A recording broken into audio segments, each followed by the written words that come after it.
سکون انسان کا کمال نہیں بلکہ رب کی عطا ہے۔ اہمیت الفاظ کی ہوتی ہے مگر اثر ہمیشہ لہجوں کا ہوتا ہے۔ حق وہاں جتاؤ جہاں کسی نے حق دیا ہو۔ عقل مند بننا چھوڑ دو، بہت کچھ سیکھ پاؤ گے۔ سب مطلب کی بات سمجھتے ہیں، کاش کوئی بات کا مطلب بھی سمجھے۔ آپ کتنے ٹوٹے ہوئے ہیں یہ کوئی بڑی بات نہیں، آپ نے خود کو کتنا سنبھالا ہوا ہے یہ بڑی بات ہے۔ نصیب تو بیٹوں کے بھی ہوا کرتے ہیں، لیکن مائیں بیٹیوں کے ہی نصیب کو کیوں روتی ہیں؟ تنہائیوں میں اللہ تعالی کی مخالفت کرنے سے ڈرو، کیونکہ جو گواہ ہے وہی حاکم ہے۔ سبق دینے کا ماہر ہو گیا ہے زمانہ، ہر کوئی ایک دوسرے کا استاد نظر آتا ہے۔ ہر تاخیر کے پیچھے کوئی نہ کوئی خیر چھپی ہوتی ہے۔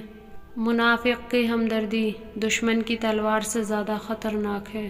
اچھی باتیں پڑھنے کی عادت ہو تو اچھی باتیں کرنے کی عادت خود بخود بن جاتی ہے۔ اگر انسان اپنی انگلیوں کا استعمال اپنی ہی غلطیوں کو گننے کے لیے کرے تو دوسروں پر انگلی اٹھانے کا وقت ہی نہ ملے۔ بہترین آنکھ وہ ہے جس سے انسان اپنے اندر جھانک سکے۔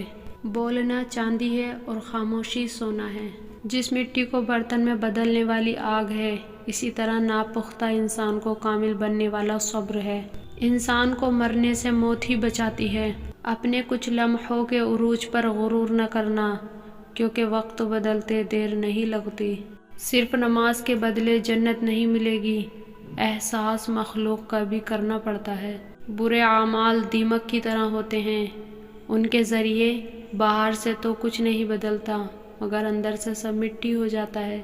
تمہارے پاؤں جمے ہیں، تم نہ سمجھو گے حیات کیسے گزرتی ہے لڑکھڑاتے ہوئے۔ الفاظ چابیوں کی مانند ہیں، ان کا صحیح استعمال کر کے لوگوں کے منہ بند یا دل کھولے جا سکتے ہیں۔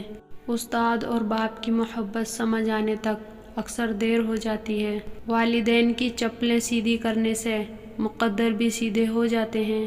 اللہ سے باتیں کیا کرو، اداسیاں ختم ہو جاتی ہیں۔ کاش بازار سے مل جاتا، اپنا بچپن خرید لاتے ہم۔ منزلیں کبھی کسی کے گھر جا کر حاضری نہیں دیتی، راستوں پر چلنے سے راستے نکلتے ہیں۔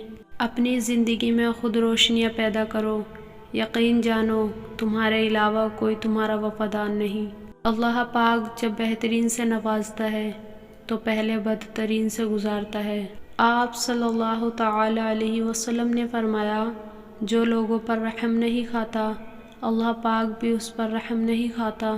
جاہل کے سامنے عقل کی بات مت کرو، پہلے وہ بحث کرے گا پھر اپنی ہار دیکھ کر دشمن ہو جائے گا۔ کسی کو دیا گیا دھکا گھوم پھر کے آئے گا آپ ہی کے پاس۔ جب عبادت بوجھ سے سکون بن جائے تو سمجھ لو کہ تم کو اللہ سے اور اللہ کو تم سے محبت ہو گئی۔ اور پھر صبر کی منزل تو وہی طے کرتے ہیں جن میں یقین کرنے کا حوصلہ ہو۔ اولاد کے لیے باپ وہاں تک ہاتھ پھیلا دیتا ہے جہاں وہ پاؤں رکھنا بھی گوارا نہیں کرتا۔ اللہ پاک محتاجی سے بچائے، آمین۔ کسی کو اذیت دینے کے بعد بہتر ہوگا کہ تم بھی اپنی باری کا انتظار کرو۔ اللہ مانگنے پر دیتا ہے تو غرور کرنے پر چھین بھی لیتا ہے۔ بدگمانی وہ مرض ہے جو ہر خوبصورت چیز کو قتل کر دیتی ہے۔ دوسروں کے متعلق اپنی زبانوں کو سی ڈالو، کیونکہ بدگمانیاں بالکل ایک پھٹے کپڑے کی طرح ہوتی ہیں، جتنا بھی سی لو کپڑا پھر بھی پھٹا رہے گا۔ جس کی جیسی نیت وہ ویسی کہانی رکھتا ہے، کوئی پرندوں کے لیے بندوق تو کوئی پانی رکھتا ہے۔ زبان الفاظ کہتی ہے پر لہجہ سچ بتاتا ہے۔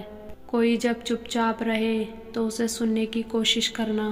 یا اللہ پاک ہمیں اس راستے پر چلا جو سیدھا ہمیں تیری طرف لے جائے، آمین۔